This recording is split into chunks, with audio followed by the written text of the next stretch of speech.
हादसे में 6 लोगों की मौत हो गई है। बताया जा रहा है कि पिकअप और ट्रक की टक्कर में 6 लोगों की मौत हुई है। 2 गाड़ियां आपस में टकरा गई और हादसे में कई लोग घायल भी हुए हैं। 6 लोगों की इसमें मौत हुई है। तो ये भीषण सड़क हादसा हुआ है यूपी के जौनपुर में और बताया जा रहा है कि वाराणसी से लौट रहे थे लोग और इस वक्त हादसे में जो लोग घायल हुए हैं, कई लोगों की हालत नाजुक भी बनी हुई है। घायलों को बनारस रेफर किया गया है। अजीत हमारे सहयोगी फोन लाइन पर मौजूद हैं। अजीत, कैसे यह हादसा हुआ? देखिए, बिल्कुल जसप्रीत, जो है एक महिला का दाह संस्कार कर एक पिकअप सवार सभी लोग लौट रहे थे, वाराणसी गए थे दाह संस्कार करने, लेकिन जलालपुर थाना क्षेत्र का जो बनारस हाईवे है वहां पर पिकअप जो है सामने से आ रही ट्रक से जोरदार टक्कर लगी और इसकी वजह से 6 लोगों की मौके पर भी मौत हो गई। कई लोग घायल हैं, जिसके बाद जो घायल है उन्हें वाराणसी जो रिसर्च सेंटर है वहां पर रेफर किया गया। उसके साथ ही मुख्यमंत्री योगी आदित्यनाथ ने तत्काल मौके पर निर्देश दिया कि डीएम और एसपी मौके पर पहुंचे और उनकी मदद करें, क्योंकि भीषण हादसा था और सुबह सुबह का वक्त था, लिहाजा जो है बहुत जबरदस्त हादसा हुआ। 6 लोगों की मौत हो गई और कहा जा रहा है कि जो ट्रक के ड्राइवर हैं उसकी नींद आ गई थी, पिकअप का जो ड्राइवर है, जिसकी वजह से हादसा हुआ। जैसे तो अजीत हमारे सहयोगी जानकारी दे रहे थे कि जौनपुर में भीषण सड़क हादसा जिसमें नींद की झपकी आ गई थी ड्राइवर को, जिस वजह से यह हादसा हुआ। 6 लोगों की मौत हो गई है और कई लोग घायल हैं जिन्हें वाराणसी रेफर किया गया है। उत्तराखंड के चमोली में आई आपदा के बीच एक हौसला बढ़ाने वाली तस्वीर सामने आई। आपदा से प्रभावित लोगों को राहत सामग्री पहुंचाने के लिए आईटीबीपी के जवान पैदल ही अपनी पीठ पर थैले लादकर पहाड़ चढ़ते हुए दिखाई दिए।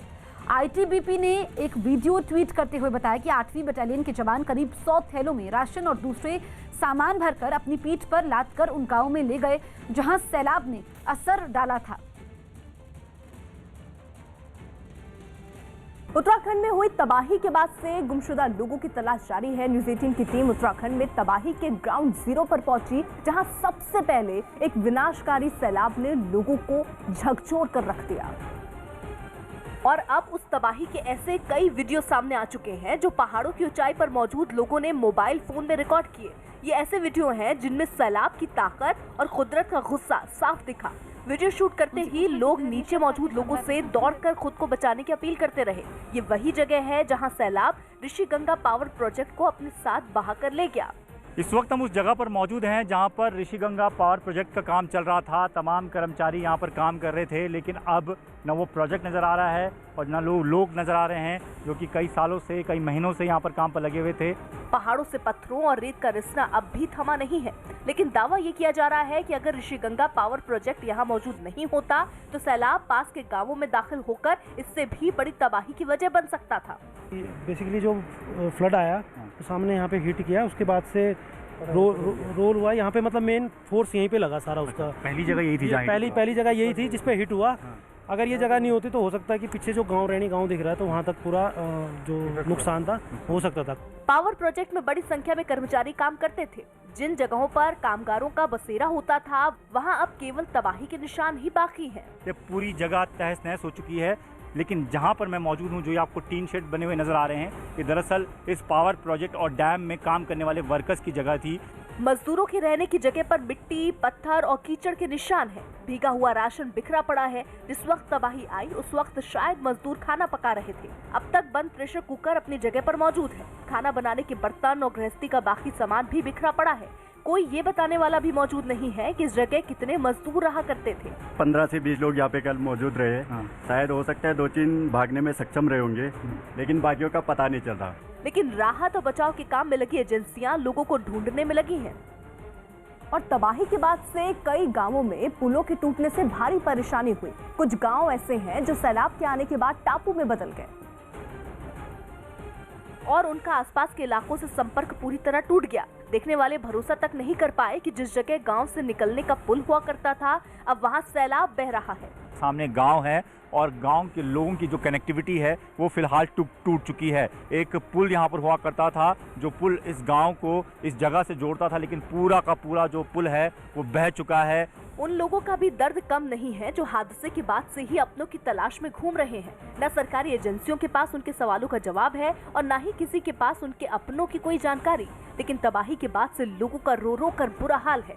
जैसे तुमने तपोवन में देखा वैसे तो हमारे बच्चा पे देखो। सरकार कैसे, सरकार हमारे लिए कोई नहीं है, कोई नहीं। हे राम, हे राम। वैसे तो लापता लोगों की तलाश करने में एजेंसियां लगी हैं, लेकिन लोग खुद भी सड़कों पर मौजूद हैं। आने जाने वाले हर शख्स को अपनों की तस्वीर दिखाकर पता पूछने की कोशिश में लगे हैं। मलबा नीचे आया तो सब अपने साथ बहा कर लेकर चला गया। जैसा कि यहाँ के लोगों ने बताया, महिलाओं ने बताया कि यहाँ नीचे, जहाँ हम तस्वीरें आपको दिखा रहे हैं, नीचे किनारों पर, नदी किनारे पर कुछ लोग काम कर रहे थे, वो सभी उस सैलाब के साथ बहकर चले गए और अभी तक उनमें से किसी का कोई पता नहीं चल पाया है। सबसे ज्यादा संकट इस रेणी गांव में ही आया। यहाँ के लोगों को तबाही की आहट सबसे पहले सुनाई दी। इस बीच चमोली में आई कुदरती आफत से जुड़ी कुछ सैटेलाइट तस्वीरें भी सामने आई और इन तस्वीरों के आधार पर वाडिया इंस्टीट्यूट के डॉक्टर कलाचंद सेन ने आशंका जताई कि पिछले हफ्ते हुई ज्यादा बर्फबारी तबाही की वजह हो सकती। यही लग रहा है जो आइदर स्नोफॉल और जो आपकी रॉकफॉल वो एवलेंच हुआ है, तो एवलेंच के वजह से ये आपदा होने का कारण हो सकता है। उत्तराखंड के जोशीमठ का तपोवन रविवार को आई आपदा का सबसे बड़ा शिकार बना। तपोवन में बनी सुरंगों में जिंदगी की तलाश में देश की कई एजेंसियां पिछले 2 दिन से लगी और अब तक कई लोगों को जिंदा बचाया जा चुका है, लेकिन जिंदगी की तलाश का अभी लंबा रास्ता तय होना बाकी है। अभी भी 100 से ज्यादा लोगों के सुरंग में ही फंसे होने का अनुमान है। ग्लेशियर फटने के बाद मलबा लेकर आया सैलाब सुरंग में दाखिल हो गया। सैलाब की ऊंचाई सुरंग से भी ज्यादा थी और ताकत इतनी कि जो सामने आया वो तिनके की तरह बहता चला गया। बहुत तेज था, उसमें काफी इम्पैक्ट बहुत ज्यादा तेज था उसमें। इम्पैक्ट होने जो अपने साथ काफी मलबा लेके आया और पूरा ये भर दिया 200। राहत और बचाव के काम में लगी एजेंसियां दिन रात खुदाई करने वाली मशीनों के साथ सुरंग से मलबा निकालने में लगी हैं। मलबा बाहर निकलने के बाद ही पता चल पाएगा कि अंदर मौजूद कितने लोग इस आफत का शिकार हुए। टनल के ऊपर तक पानी आ गया तो आप देख सकते हैं दूर तक आपको टनल दिखाई दे रही है। इस टनल के अंदर कई लोग हो सकते हैं, लगातार मशीनें काम कर रही हैं इस मलबे को बाहर निकालने के लिए, क्योंकि जिस वक्त ये एवलांच आया था उस वक्त यहाँ पर प्रोजेक्ट में कई सारे वर्कर्स काम कर रहे थे। आईटीबीपी की टीमें खोजी कुत्तों की मदद भी बचाव अभियान में ले रही हैं। बचाव अभियान चला रही एजेंसियों की सबसे बड़ी प्राथमिकता ये है कि जीवित लोगों को सबसे पहले बाहर निकाला जा सके और इस पूरे अभियान पर दिल्ली से भी नजर रखी जा रही है। आईटीबीपी, एनडीआरएफ, एसडीआरएफ और सेना की टीमें मिलकर ऑपरेशन चला रही, जबकि दिल्ली के एनडीआरएफ के हेडक्वार्टर से पूरे अभियान पर नजर रखी जा रही है। लाइव फीड आ रही है टनल के सामने से जहां पर रेस्क्यू ऑपरेशन चल रहा है और ये एक ग्राफिकल मैप है जो उन्होंने खाका तैयार किया है कि कहां कहां पानी इकट्ठा है। तो अलग अलग तरीके से स्थिति को मॉनिटर किया जा रहा है और रणनीति उसी के हिसाब से बनाई जा रही है। एनडीआरएफ के अफसरों की कोशिश भी यही है कि जल्द से जल्द सुरंग से मलबा निकाला जा सके। फ्लड और उसका जो डेब्री कल आया उसमें टनल में ये पूरा कवर हो गया। हम लोगों को ये आशंका है कि 30 से 35 जो हैं इसमें एम्प्लॉय हो सकते हैं। उसी में एफर्ट चल रहा है कि डेब्री जल्दी से जल्दी हटाई जाए। इस बीच सरकार भी सुरंग साफ करवाने के लिए हरकत में दिखी। केंद्रीय मंत्री रमेश पोखरियाल निशंक खुद हालात देखने के लिए मौके पर पहुंचे। देश के प्रधानमंत्री जी ने बोला कि पूरा देश और पूरी सरकार इस आपदा में उत्तराखंड के लोगों के साथ है और इस यहाँ पर कोई कोर कसर नहीं छोड़ी जाएगी लोगों की जिंदगी बचाने के लिए। इतना ही नहीं, केंद्रीय मंत्री आरके सिंह भी मौके पर पहुंचे। उन्होंने बचाव अभियान देखा और अभियान चला रहे अधिकारियों से जानकारी हासिल की। लेकिन इस आपदा में कुछ लोग खुशनसीब भी रहे जिनका मौत से फासला महज कुछ मिनटों का रहा। ऊंचाई पर मौजूद लोगों ने चीखते हुए बाढ़ के आने की बात कही और लोग अपना सब कुछ छोड़कर ऊंचाई की तरफ दौड़ने लगे। हालांकि ऐसा लोगों के पास अब ना कपड़े बचे हैं, ना खाने पीने का सामान बचा है और ना ही कोई और सहारा। बंगाली लोग बोला तो बोला कि बाघ धर लिया है बकरी को, ऐसा हम लोग को सुनाई दिया। तो फिर एक आदमी बोला कि नहीं से बाढ़ आ रहा है, बाढ़ आ रहा है, भागो। तो हम लोग देखे कि पूरा नज़दीक में आ गया तो हम लोग कपड़ा वपड़ा छोड़ छाड़ के हम लोग ऊपर पहाड़ के ऊपर चढ़ा गए। तो हम लोग बाहर में इसी धूप में बैठे हुए थे, अचानक फ़ोन आया किसी के पास कि नहीं से बाढ़ आ रहा है, बाढ़ आ रहा है। तो हम लोग जल्दी जल्दी में अपना भाग पड़े ऊपर पहाड़ की तरफ। अच्छा, तभी हम लोग 10 आदमी बचे हुए हैं। बिहार में आज मंत्रिमंडल का विस्तार होने वाला है, जिसमें बीजेपी के 9 जबकि जेडीयू कोटे से 8 लोग मंत्री बन सकते हैं। इनमें सबसे बड़ा नाम शाहनवाज हुसैन का है, जो आज मंत्री पद की शपथ लेने वाले हैं। इनके अलावा नीरज सिंह बबलू और नितिन नवीन को भी मंत्री बनाया जा सकता है। नए मंत्रियों को आज दोपहर 12:30 बजे शपथ दिलाई जाएगी। इससे पहले 16 दिसंबर को सरकार गठन के वक्त नीतीश कुमार ने 14 मंत्रियों के साथ शपथ ली थी। नीतीश कैबिनेट में जिन चेहरों के शामिल होने की खबर है उनमें बीजेपी की ओर से शाहनवाज हुसैन, नितिन नवीन, प्रमोद कुमार, सम्राट चौधरी, सुभाष सिंह, आलोक रंजन, जनक राम और नीरज बबलू के नाम शामिल हैं। वहीं जेडीयू के कोटे से श्रवण कुमार, लेसी सिंह, संजय झा, जमा खान, सुमित कुमार सिंह, जयंत राज, मदन सहनी के मंत्री बनने की उम्मीद जताई जा रही है। कैरिबियाई देश हैती में राष्ट्रपति को सत्ता से बेदखल करने के लिए जनता ने सड़क पर कोहराम मचा दिया। हैती के विपक्ष का दावा है कि राष्ट्रपति का कार्यकाल 7 फरवरी को खत्म हो गया, लेकिन राष्ट्रपति का कहना है कि उनका कार्यकाल अगले साल 7 फरवरी तक है। इसी बात पर वहां लोग भड़क गए और राजधानी पोर्टो प्रिंस की सड़कों पर दिन दहाड़े दंगा होता नजर आया। इतने लोग सड़क पर उतरे कि पुलिस की पूरी फौज को मोर्चा संभालना पड़ा और फिर तो पूरा इलाका गोलियों की तड़तड़ाहट से गूंज उठा। पुलिस ने भीड़ को तितर बितर करने के लिए आंसू गैस के गोले दागे, लेकिन निहत्थे प्रदर्शनकारी तब भी मैदान छोड़कर नहीं भागे, बल्कि सामने एक तस्वीर में एक प्रदर्शनकारी ने तो आंसू गैस के गोले को लात मारकर पुलिस की तरफ ही फेंक दिया। प्रदर्शनकारियों के हाथ में जो आया उन्होंने उसे फूंक डाला। जगह जगह आगजनी होती नजर आई।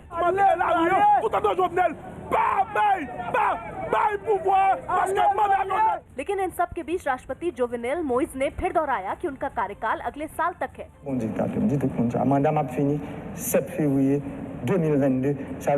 इतना ही नहीं, राष्ट्रपति ने तो ये सनसनीखेज दावा भी किया कि कुछ लोग उनका तख्ता पलट करने की फिराक में थे, लेकिन उनकी कोशिश पर पानी फिर गया और 20 से ज्यादा लोगों को गिरफ्तार कर लिया गया। गिरिराज पर्वत की शिला बेचने के आरोप में इंडिया मार्ट पर केस दर्ज किया गया। यूपी के मथुरा में मौजूद गिरिराज पर्वत की शिला बेचने के आरोप में online shopping company India mart के खिलाफ साधु संतों ने पुलिस में शिकायत दर्ज करा दी।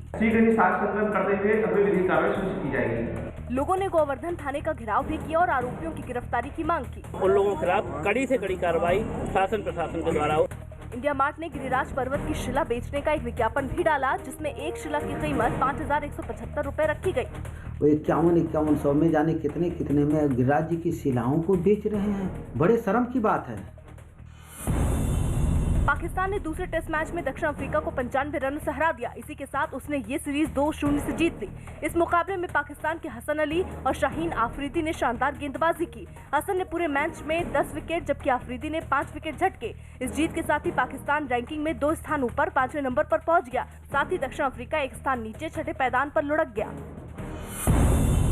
राहुल गांधी 12 और 13 फरवरी को राजस्थान के दौरे पर रहेंगे। इस दौरान वो 13 फरवरी को ट्रैक्टर यात्रा निकालेंगे। ये ट्रैक्टर यात्रा अजमेर से नागौर के बीच होगी। इसके बाद राहुल एक किसान सम्मेलन में भी हिस्सा लेंगे। लखनऊ में कुछ बदमाशों ने एक एटीएम काटा और उसमें रखी 8 लाख से ज्यादा की रकम लूट ली। इस लूट से पहले उन्होंने वहां लगे सीसीटीवी कैमरों के साथ भी छेड़छाड़ की। पुणे में एक कार की ट्रैक्टर ट्रॉली से टक्कर हो गई, जिसमें 3 लोगों की मौत हो गई जबकि 2 लोग घायल हो गए। पाकिस्तान के मुल्तान से एक हैरान करने वाली तस्वीर सामने आई। वहां के विदेश मंत्री शाह महमूद कुरैशी के कार्यक्रम में केक के लिए हंगामा हो गया। वो वहां एक सड़क का उद्घाटन करने के लिए पहुंचे थे। इस मौके पर उन्होंने एक बड़ा सा केक काटा, लेकिन इसके बाद जो हुआ उसका अंदाजा उन्हें भी नहीं रहा होगा, क्योंकि उनके वहां से जाते ही कार्यक्रम में मौजूद लोग केक पर इस कदर टूट पड़े जैसे कि उन्होंने पहले कभी केक देखा ही ना हो।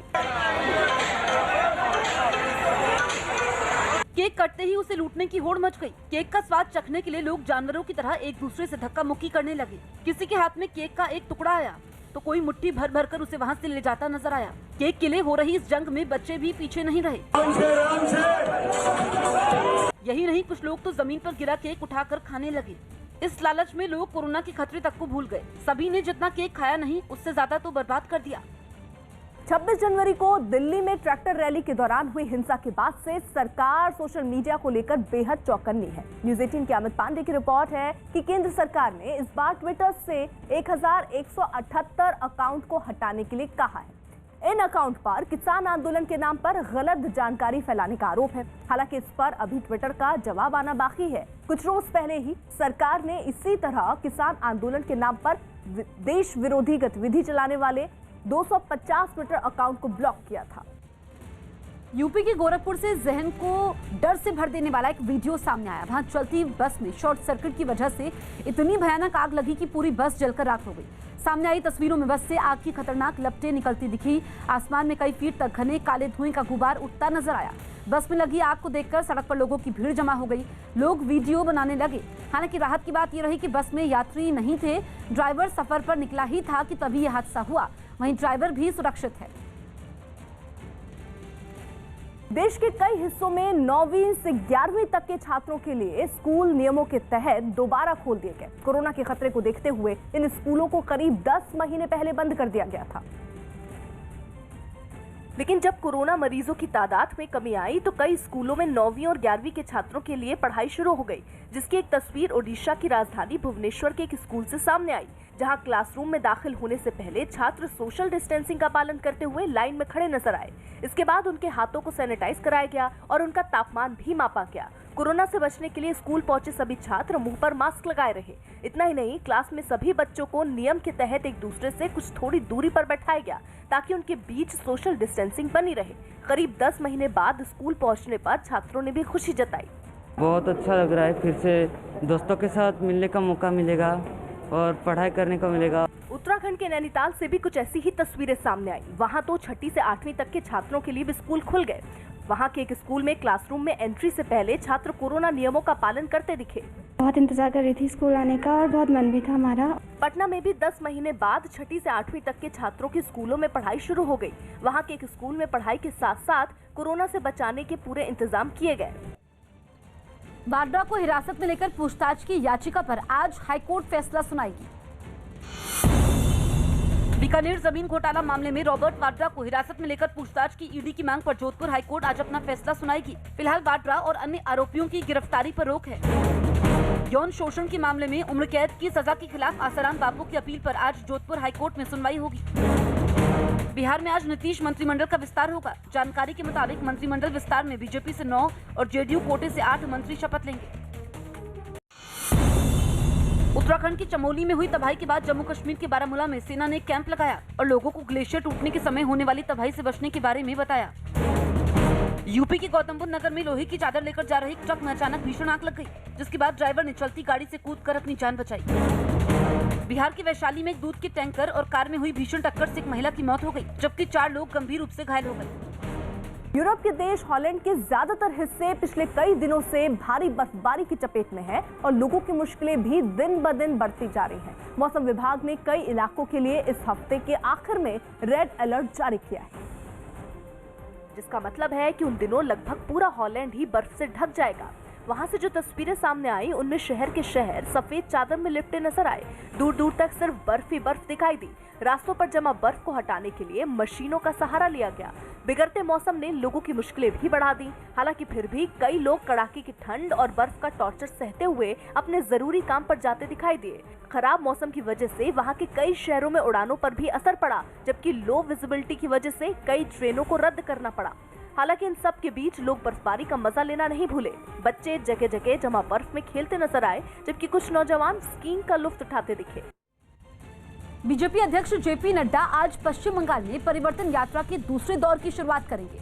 जेपी नड्डा बीरभूम और झारग्राम जाएंगे। नड्डा सबसे पहले बीरभूम में तारापीठ जाएंगे और वहां बने मंदिर में तारा मां के दर्शन करेंगे। इसके बाद वो बीरभूम से परिवर्तन यात्रा को शुरू करेंगे। फिर जेपी नड्डा झारग्राम रवाना हो जाएंगे, जहां वो एक और परिवर्तन यात्रा को शुरू करने के साथ जनसभा को भी संबोधित करेंगे। झारग्राम में नड्डा स्वतंत्रता सेनानी सिद्धू कान्हू की प्रतिमा पर माल्यार्पण भी करेंगे। मध्य प्रदेश के सीहोर में वन विभाग की टीम ने एक आदमखोर तेंदुए को पकड़ने के बाद जंगल में छोड़ दिया। इस तेंदुए की वजह से एक इलाके के लोग दहशत में थे, जिसे वन विभाग के कुछ कर्मचारियों ने होशियारी से काम लेते हुए पिंजरे में पकड़ लिया। कैद में आते ही तेंदुआ गुस्से से भर गया और वहीं से कर्मचारियों पर हमले की फिराक में दिखा। जंगल के इलाके में पहुंचने के बाद वन विभाग की टीम ने सतर्कता से पिंजरे का दरवाजा खोला, जिसके बाद पलक झपकते ही वो तेंदुआ छलांग मारते हुए जंगल में चला गया। उत्तराखंड के चमोली में आए जल प्रलय में मेरठ के 4 लोग लापता हैं। लापता लोगों के परिजनों का रो रो कर बुरा हाल है। परिजनों ने बताया कि उन्होंने जोशीमठ से जारी किए गए हेल्पलाइन नंबर पर भी संपर्क किया, लेकिन वहां से भी कोई खास जानकारी नहीं मिल पाई। मेरठ के रोहित, बालकराम, प्रदीप और अतुल का कोई पता नहीं चल पाया। ये चारों युवक बीते दिनों मोबाइल फोन के टॉवर का काम करने के लिए उत्तराखंड गए थे। मेरा बेटा टावर का काम पे गया है। कब गया था घर पे? 4 तारीख को गया है यहाँ पे। तो क्या घटना हुई आपके बेटे के साथ में? ये तो फिर मुझे पता नहीं, उन्होंने किसी ने मुझे बताया नहीं, पर ये बताया कि वहाँ पे बाढ़ आ गई है कि बहुत तगड़ी। कब बात हुई थी लास्ट टाइम? मेरी बात नहीं हुई उनसे बिल्कुल भी। मेरे बंदे गए थे 4 फरवरी को जोशीमठ के, जोशीमठ से तपोवन गए। तपोवन से एक ऊपर की हमारी साइड थी, उसका थोड़ा नाम मेरे ध्यान से नहीं आ रहा है साइड का, तो 4 किलोमीटर ऊपर है, एक का कुछ ऐसी नाम है उसका। और तो 9:58 पे मेरी बात हुई थी, जो मेरी ऊपर टीम थी, जो नीचे वाली मेरी टीम जो जोशीमठ वाली चली थी यहाँ से, वो 9:30 पे मेरी बात हुई थी। किससे बात हुई थी आपकी? जो मेरी दूसरी टीम जो थी। अच्छा। पहली टीम की मेरी 9:58 में बात हुई थी, दूसरी टीम की मेरी 9:30 पे बात हुई थी। तो उनके बाद उनके कोई मेरा संपर्क नहीं हो पाया। कृषि सुधार कानूनों के मुद्दे पर विदेश में भारत को बदनाम करने की साजिश से निपटने के लिए विदेश मंत्रालय ने एक नया प्लान तैयार किया। न्यूज़ 18 के नीरज कुमार की रिपोर्ट है कि दुनिया भर में भारतीय दूतावासों और उच्चायोग को निर्देश दिया गया कि वो भारतीय पक्ष को स्थानीय लोगों की मदद से रखें। इसके साथ ही भारतीय राजनयिकों को कृषि सुधार कानूनों से जुड़ी तमाम जानकारियां मुहैया कराई जा सकें, ताकि वो किसान आंदोलन से जुड़े हर अंतर्राष्ट्रीय सवालों का जवाब दे सके। यही नहीं, भारतीय दूतावास किसानों और सरकार के बीच चल रही बातचीत के बारे में भी बताएंगे और इसके साथ ही सभी देशों के मीडिया में अधिकारियों को संपर्क बढ़ाने का भी निर्देश दिया गया, जिससे वो किसान आंदोलन पर फैलाए जा रहे भ्रम को दूर कर सके। इस मुद्दे पर अमेरिका और पश्चिमी देशों पर विदेश मंत्रालय की खास नजर है। योगी आदित्यनाथ पूर्वांचल एक्सप्रेसवे का काम देखने पहुंचे। उत्तर प्रदेश के सुल्तानपुर में मुख्यमंत्री योगी आदित्यनाथ ने पूर्वांचल एक्सप्रेसवे के निर्माण का जायजा लिया। लखनऊ से आजमगढ़ होते हुए गाजीपुर तक बन रहे इस एक्सप्रेसवे को इसी साल अप्रैल महीने से शुरू करने की योजना है। यही वो जगह है जहां से पूर्वांचल एक्सप्रेसवे शुरू होगा और मुख्यमंत्री का ड्रीम प्रोजेक्ट है। सरकार बनने के बाद सबसे पहले पूर्वांचल एक्सप्रेसवे की घोषणा की गई थी। योगी आदित्यनाथ ने इस एक्सप्रेसवे से विकास के रास्ते खुलने का दावा किया। ये केवल एक एक्सप्रेसवे नहीं, पूर्वी उत्तर प्रदेश की आर्थिक समृद्धि का बैकबोन यानी उसकी रीढ़ बनने जा रहा है। लखनऊ पुलिस ने खालिस्तान समर्थकों से जुड़े होने के आरोप में 2 लोगों को गिरफ्तार कर लिया। बांग्लादेश के क्रिकेटर शाकिब अल हसन दूसरे टेस्ट मैच से बाहर हो गए। पहले मैच में फील्डिंग के दौरान उन्हें चोट लग गई थी, यानी अब वो गुरुवार से वेस्टइंडीज के खिलाफ होने वाले दूसरे मैच में नजर नहीं आएंगे। दावा है कि पीएम मोदी के गांव वडनगर में 2000 साल पुरानी एक दीवार मिली, साथ ही वहां से 1000 साल पुराने सिक्कों समेत कई चीजें बरामद की गई। पुरातत्व विभाग प्रधानमंत्री मोदी की दिलचस्पी के बाद ये खुदाई कर रहा है।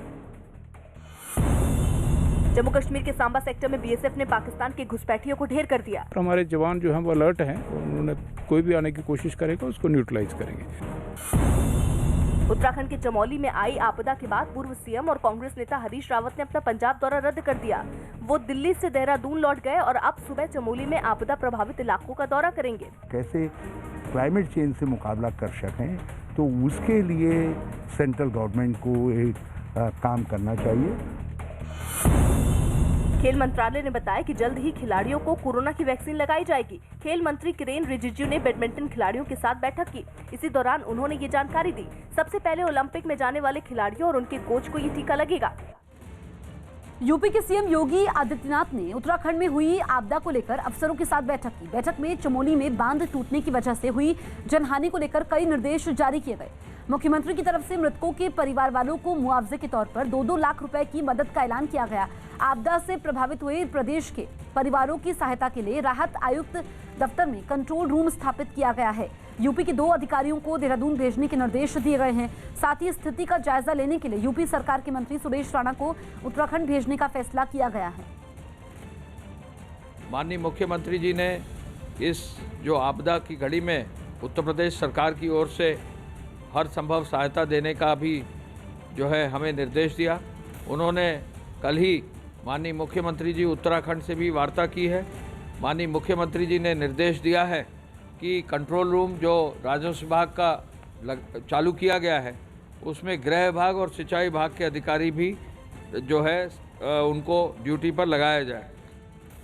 उत्तराखंड के जोशीमठ के तपोवन टनल में अभी भी रेस्क्यू ऑपरेशन जारी है। आईटीबीपी के जवानों ने टनल के अंदर फंसे 30 से ज्यादा लोगों की तलाश में रात भर अभियान जारी रखा। जवानों ने मशीनों की मदद से टनल के अंदर जमा हुए मलबे को निकालने का काम जारी रखा है। हालांकि टनल के अंदर इतना मलबा है कि उसे जल्द हटा पाना आसान नहीं है। 2 दिन पहले ग्लेशियर टूटने से आए सैलाब में अब तक 24 लोगों के शव मिल चुके हैं, जबकि 202 लोगों के अभी भी लापता होने की आशंका है।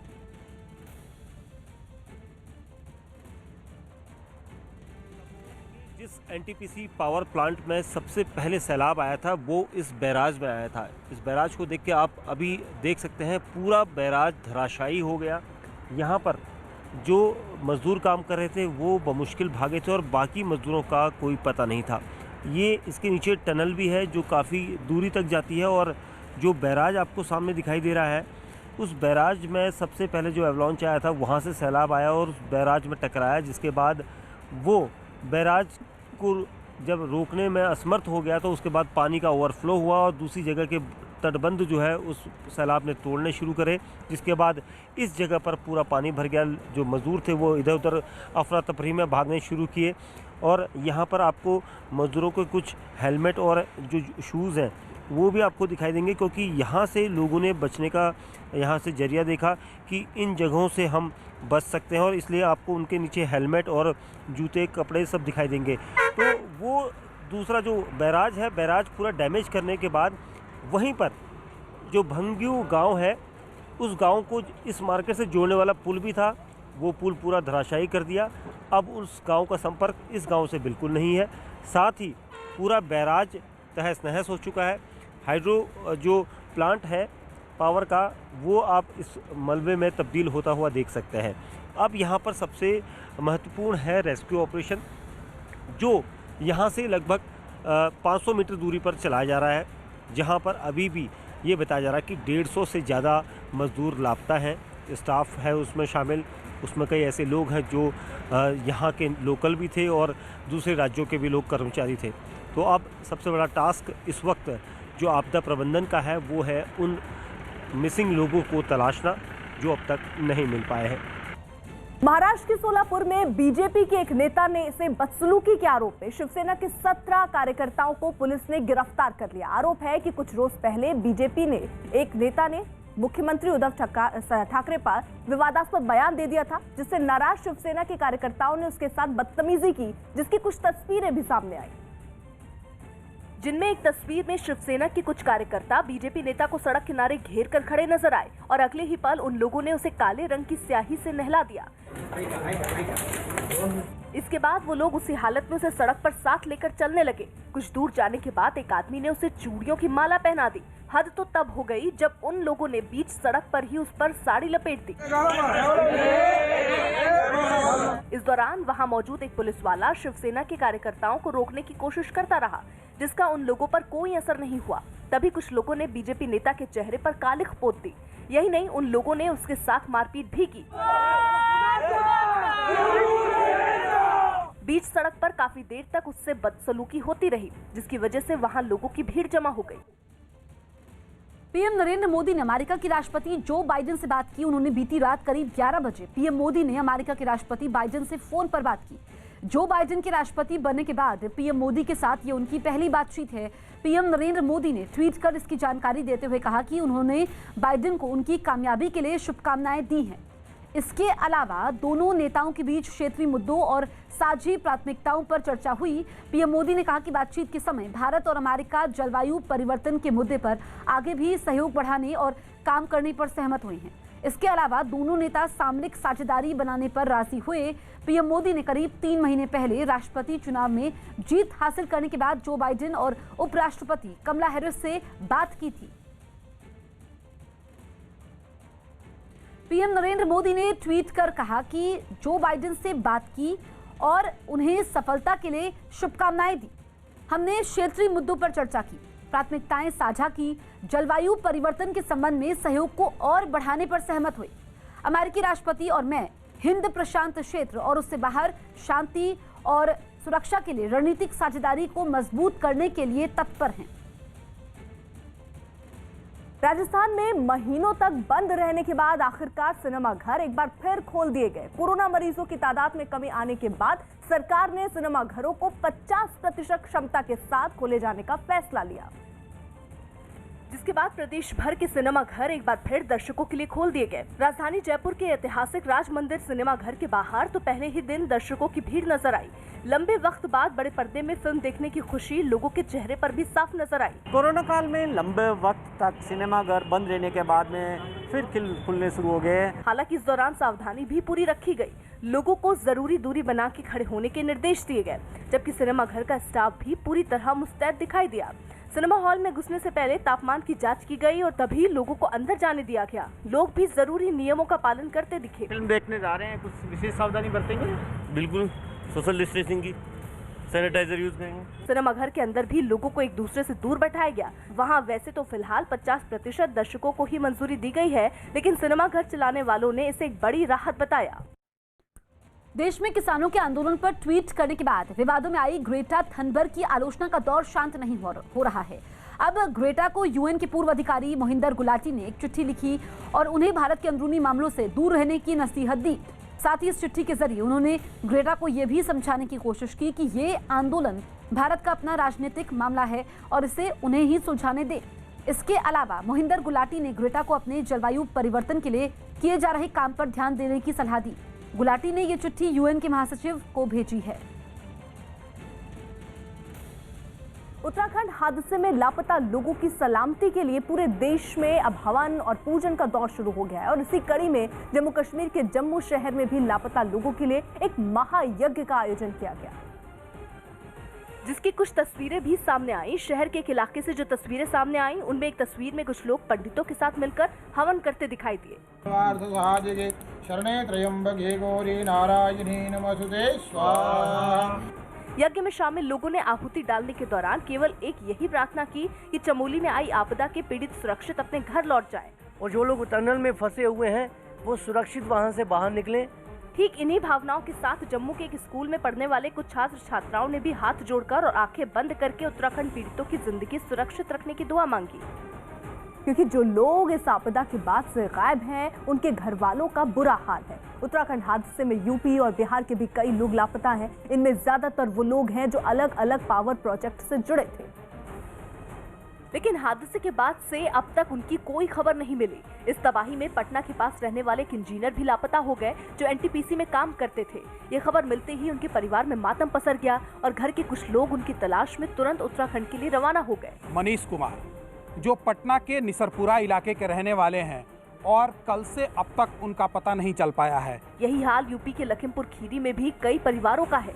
वक्त बीतने के साथ ही उत्तराखंड त्रासदी में लापता हुए लोगों के घर वालों की उम्मीदें भी कमजोर पड़ती जा रही हैं। अभी तक 34 लोग ऐसे संज्ञान में आए हैं जिनका उनके परिवारों से इस समय संपर्क नहीं हो पा रहा है। इस बीच उत्तर प्रदेश सरकार ने भरोसा दिया कि लापता लोगों को ढूंढने में कोई कसर नहीं छोड़ी जाएगी। उत्तर प्रदेश की सरकार 24 घंटा उत्तराखंड के सरकार के संपर्क में है। वहीं यूपी के सहारनपुर के रहने वाले 3 मजदूरों का भी पता किया जा रहा है। उनकी खबर मिलने में हो रही देरी उनके परिवार वालों पर भी भारी पड़ रही है। कृषि सुधार मुद्दे पर प्रधानमंत्री ने यूपीए सरकार पर वार किया। राज्यसभा में बोलते हुए प्रधानमंत्री ने कृषि सुधार कानूनों के मुद्दे पर कांग्रेस को घेरने में कोई कसर नहीं छोड़ी। उन्होंने कृषि सुधार कानूनों की मूल भावना को पूर्व पीएम मनमोहन सिंह के विचारों जैसा बताया। आदरणीय मनमोहन सिंह जी ने किसान को उपज बेचने की आजादी दिलाने, भारत को एक कृषि बाजार दिलाने के संबंध में अपना इरादा व्यक्त किया और वो काम हम कर रहे हैं। और मुझे आप लोगों को गर्व होना चाहिए कि देखिए मनमोहन सिंह जी ने कहा था वो मोदी को करना पड़ रहा है, गर्व कीजिए। उन्होंने एमएसपी पर भी किसानों को भरोसा दिया। एमएसपी है, एमएसपी था, एमएसपी रहेगा। हालांकि कांग्रेस को सरकार के नजरिए में खोट दिखने लगा। नजरिए का फर्क है। वो इस कानून को उद्योगपति और धन्नाटों के नजरिए से देख रहे हैं, हम इस कानून को किसान के नजरिए से देख रहे हैं। टीएमसी को घेरते हुए प्रधानमंत्री ने नेताजी सुभाष चंद्र बोस के भाषण का एक हिस्सा संसद में पढ़ा और उनके आदर्शों को भुलाने का आरोप जड़ दिया। दुर्भाग्य इस बात का है कि जाने अनजाने में हमने नेताजी की इस भावना को नेताजी के इन विचारों को, नेताजी के इन आदर्शों को भुला दिया। हालांकि टीएमसी ने आरोप लगाया कि जय श्री राम के नारों से बीजेपी कार्यकर्ता नेताजी का अपमान करते हैं। नेताजी सुभाष के बारे में मोदी जी जितना कम बोले वो अच्छा है। उनका समर्थक नेताजी का जन्मदिन का फंक्शन में जय श्री राम उठाते हैं, उससे नेताजी को अपमान होता है। भारत और इंग्लैंड के बीच चेन्नई टेस्ट ड्रॉ की तरफ बढ़ता दिख रहा है। मैच के 5वें और आखिरी दिन भारत को जीत के लिए 381 रन बनाने होंगे। चौथे दिन का खेल खत्म होने तक भारत ने 1 विकेट खोकर 39 रन बना लिए हैं। गुजरात में कांग्रेस विधायक इमरान खेड़ावाला ने पार्टी अध्यक्ष को अपना इस्तीफा दे दिया। उन्होंने वहां के निकाय चुनावों में टिकट बंटवारे से नाराज होकर अपना इस्तीफा दिया। મને થોડું દુઃખ થયું એટલા માટે કે કાર્યકરોને અન્યાય થઈ રહ્યો છે। दिल्ली के पास गाजियाबाद में एक महिला की कब्र को फिर खोदा गया। कुछ दिन पहले इस गर्भवती महिला का शव रेलवे ट्रैक पर मिला था। तब पुलिस ने इस मामले में आत्महत्या का केस दर्ज किया था, लेकिन फिर एक ट्रेन के ड्राइवर ने आरोप लगाया कि इस महिला को धक्का दिया गया था। अब इसी केस में पुलिस ने 3 आरोपियों को गिरफ्तार कर लिया। अमेरिका के लॉस एंजलिस से एक चौंकाने वाला वीडियो सामने आया, जहां दिन के उजाले में हथियार के दम पर बदमाशों ने एक आदमी से लूटपाट की। आरोप है कि इस वारदात को 4 लोगों ने अंजाम दिया, जिनमें एक लड़की भी शामिल थी। ये पूरी घटना वहां लगे एक सीसीटीवी कैमरे में रिकॉर्ड हो गई, जिनमें एक बदमाश दिन दहाड़े बीच सड़क पर एक आदमी से मारपीट करता दिखा, जबकि दूसरा बदमाश उसके पास मौजूद सामान को उठाकर गाड़ी में रखता नजर आया। जिस आदमी के साथ ये सब कुछ हुआ, उसने भी पूरी हिम्मत के साथ उनसे मुकाबला किया। थोड़ी देर बाद एक बदमाश उसे धक्का मारते हुए फुटपाथ पर ले गया। हालांकि आदमी फिर भी नहीं डरा। उसने बदमाश के पास मौजूद पिस्तौल को छीनकर फेंक दिया, जिसे उठाकर दूसरा बदमाश गाड़ी के अंदर भाग गया। इसके बाद मारपीट कर रहा आरोपी भी कार में बैठ गया। फिर सभी बदमाश वहां से भाग गए। सड़क पर मौजूद एक लड़के ने उनकी कार रोकने की कोशिश भी की, पर वो नाकाम रहा।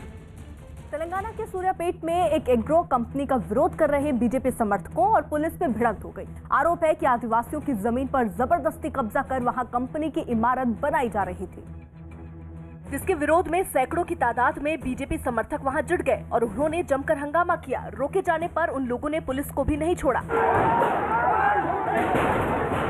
हालात बिगड़ने पर पुलिस ने उन पर लाठीचार्ज कर दिया, जिस पर बीजेपी समर्थक आपे से बाहर हो गए और उन्होंने पुलिस पर पथराव शुरू कर दिया। इस पत्थरबाजी में पुलिस के जवानों समेत अधिकारी भी घायल हो गए। लेकिन इतना सब कुछ होने के बाद भी हंगामा कर रहे लोग शांत नहीं हुए। उन्होंने वहां बने टिन की शेड को पूरी तरह से तहस नहस कर दिया। इस तोड़फोड़ में महिलाएं भी पीछे नहीं रहीं। पार्टी का झंडा लिए समर्थकों ने करीब 1 घंटे तक वहां बवाल किया। इससे पहले उन्होंने शहर में इस मुद्दे पर एक रैली भी निकाली। यूपी के मुरादाबाद से हैरान करने वाला एक वीडियो सामने आया। वहां एक प्रोफेसर को कॉलेज के गेट पर धक्का देकर गिरा दिया गया। ये पूरी घटना वहां लगे सीसीटीवी कैमरे में रिकॉर्ड हो गई, जिसमें कॉलेज का एक प्रोफेसर बाइक लेकर वहां से गुजरता दिखाई दिया। तभी पीछे से एक लड़के ने उस पर वार किया, जिससे वो लड़खड़ाता हुआ नीचे गिर गया। घटना के वक्त कुछ छात्र भी वहां मौजूद थे, जो अचानक हुए इस हमले को देखकर घबरा गए। इसके बाद हमला करने वाला लड़का वहां से फरार हो गया। इस घटना में कॉलेज के प्रोफेसर को मामूली चोटें आई और उसका चश्मा भी टूट गया। जिसने मेरे पर अटैक किया था वो मुंह पर काला मफलर बांधे था और जैकेट पहने था। दूसरे वहीं साथ में खड़े थे। उनके पीछे एक ग्रुप और था जिसमें 3-4 लड़के थे। कांग्रेस ने राज्यसभा में